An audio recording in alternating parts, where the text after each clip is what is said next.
মদিনাতে যদি কোনোদিন যান, বাবে জিব্রাইল সেই দরজাটা এখনো আছে, যেই দরজা দিয়ে নবীর কাছে জিব্রাইল আমিন আসছে 22,000 বার।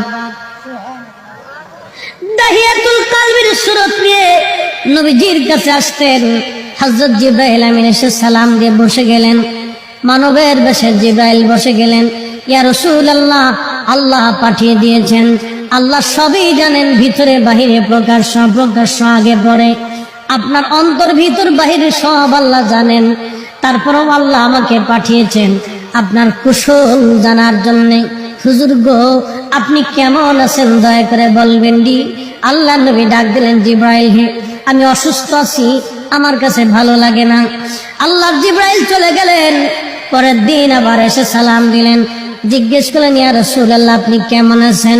জিব্রাইলকে নবীজি বলেন, জিব্রাইল রে, আমি তেমন ভালো নাই, শরীর অসুস্থ, আমার ভালো লাগে না, অসুস্থতা আরো বেড়ে গেছে।